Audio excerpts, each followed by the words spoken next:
21 मार्च 2025 चालीसे का दूसरा सप्ताह, शुक्रवार, पहला पाठ, उत्पत्ति ग्रंथ 37, 2 से 4, 12 से 13, 17 से 18। देखो, वह स्वप्न दृष्टा आ रहा है। चलो, हम उसे मार दें। इसराइल अपने सब दूसरे पुत्रों से योसेफ को अधिक प्यार करता था, क्योंकि वह उसके बुढ़ापे की संतान था। उसने योसेफ के लिए एक सुंदर कुर्ता बनवाया था। उसके भाइयों ने देखा कि उनका पिता हमारे सब भाइयों से योसेफ को अधिक प्यार करता है, इसलिए वे उससे बैर करने लगे और उससे अच्छी तरह बात भी नहीं करते थे। योसेफ के भाई अपने पिता की भेड़ बकरियां चराने सिखेम गए थे। इसराइल ने योसेफ से कहा, तुम्हारे भाई सिखेम में भेड़ें चरा रहे हैं, मैं तुमको उनके पास भेजना चाहता हूं। योसेफ अपने भाइयों की खोज में निकला और उसने उनको दोतान में पाया। उन्होंने उसे दूर से आते देखा था और उसके पहुंचने से पहले ही वे उसे मार डालने का षड्यंत्र रचने लगे। उन्होंने एक दूसरे से कहा, देखो, वह स्वप्न दृष्टा आ रहा है। चलो, हम उसे मारकर किसी कुएं में फेंक दें। हम ये कहेंगे कि कोई हिंस्र पशु उसे खा गया है। तब हम देखेंगे कि उसके स्वप्न उसके किस काम आते हैं। रूबेन ये सुनकर उसे उनके हाथों से बचाने के उद्देश्य से बोला, हम उसकी हत्या न करें। तब रूबेन ने फिर कहा, तुम उसका रक्त नहीं बहाओ, उसे मरुभूमि के कुएं में फेंक दो, किंतु उस पर हाथ मत लगाओ। वह उसे उनके हाथों से बचाकर पिता के पास पहुंचा देना चाहता था। इसलिए ज्यों ही योसेफ अपने भाइयों के पास पहुंचा, उन्होंने उसका सुंदर कुर्ता उतारा और उसे पकड़कर कुएं में फेंक दिया। वह कुआं सूखा हुआ था, उसमें पानी नहीं था। इसके बाद वे बैठकर भोजन करने लगे। उन्होंने आंखें ऊपर उठाकर देखा कि इस्माइलियों का एक कारवां गिलाद से आ रहा है। वे ऊंटों पर गोंद, बलसांव और गंधरस लादे हुए मिस्र देश जा रहे थे।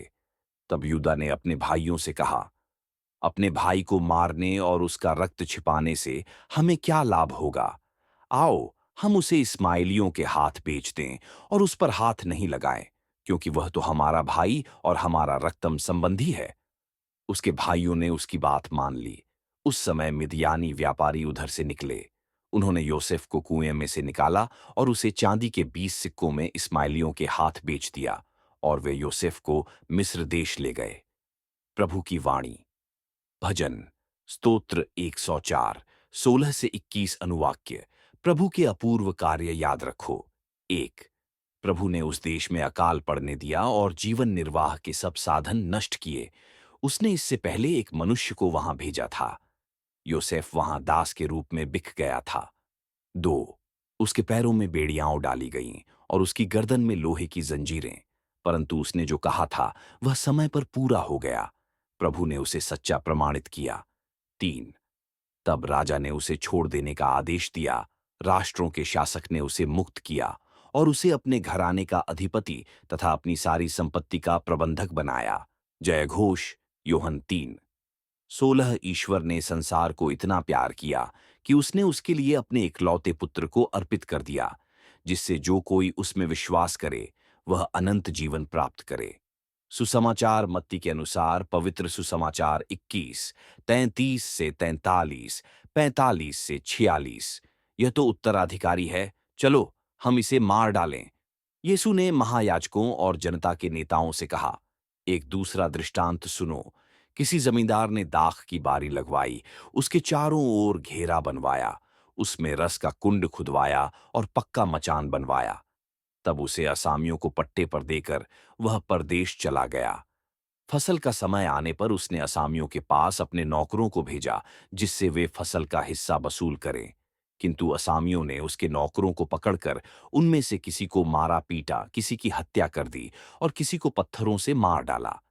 इसके बाद उसने पहले से अधिक नौकरों को भेजा और असामियों ने उनके साथ भी वैसा ही किया।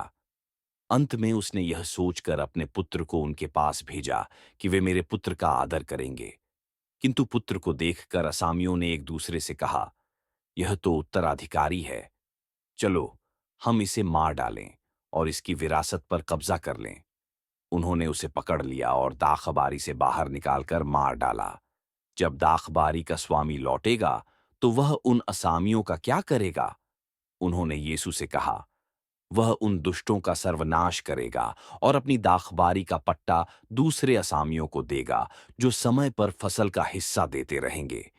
यीशु ने उनसे कहा, क्या तुम लोगों ने धर्म ग्रंथ में कभी यह नहीं पढ़ा? कारीगरों ने जिस पत्थर को बेकार समझकर निकाल दिया था, वही कोने का पत्थर बन गया है। यह प्रभु का कार्य है।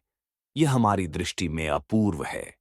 इसलिए मैं तुम लोगों से कहता हूं, स्वर्ग का राज्य तुमसे ले लिया जाएगा और ऐसे राष्ट्र को दिया जाएगा जो इसका उचित फल उत्पन्न करेगा। महायाजक और फरीसी उनके दृष्टांत सुनकर समझ गए कि वह हमारे विषय में कह रहे हैं। वे उन्हें गिरफ्तार करने का उपाय ढूंढने लगे, किंतु वे जनता से डरते थे क्योंकि वह यीशु को नबी मानती थी। प्रभु का सुसमाचार। मनन चिंतन आज का पहले पाठ में योसेफ की महान कहानी का वर्णन है कि कैसे इस कहानी का मुख्य संदेश है विश्वासघात और ईश्वर की योजना। योसेफ के भाइयों ने उसके प्रति जलन और क्रोध में उसे कुएं में फेंक दिया और बाद में बेच दिया, लेकिन यह घटना ईश्वर की बड़ी योजना का हिस्सा थी। योसेफ की यात्रा मिस्र तक उसे एक महत्वपूर्ण भूमिका में ले गई, जो बाद में उसके परिवार और पूरे देश के लिए आशीर्वाद साबित हुई। यह हमें सिखाता है कि कठिन परिस्थितियां भी ईश्वर की उद्देश्यपूर्ण योजना का हिस्सा हो सकती हैं। जीवन में आशा और धैर्य बनाए रखना महत्वपूर्ण है। सुसमाचार के दृष्टांत का मुख्य संदेश है निष्ठा और ईश्वर के न्याय का महत्व। जमींदार, जो परमेश्वर का प्रतीक है, अपने असामियों मनुष्यों से वफादारी और सत्य की उम्मीद करता है। असामियों का दुष्ट व्यवहार और जमींदार के पुत्र को मार देना यह दिखाता है कि मनुष्य अपने लालच और अहंकार में ईश्वर के दूतों को अस्वीकार कर सकते हैं। अंततः ईश्वर उन लोगों को स्वर्ग का राज्य सौंपते हैं जो इसके योग्य हैं और इसका उचित फल उत्पन्न करते हैं। यह हमें सिखाता है कि ईश्वर के प्रति निष्ठा और सही कर्म ही हमारे जीवन का आधार होना चाहिए। आज का पाठ आपको दया, प्रेम और अनुग्रह से भर दे। आप आत्मिक दृष्टि से परिपूर्ण रहें, जीवन में सफलता प्राप्त करें। परमेश्वर आपको बहुतायत से आशीष प्रदान करें। ट्रू गॉस्पेल चैनल में बने रहने के लिए आपका बहुत बहुत धन्यवाद।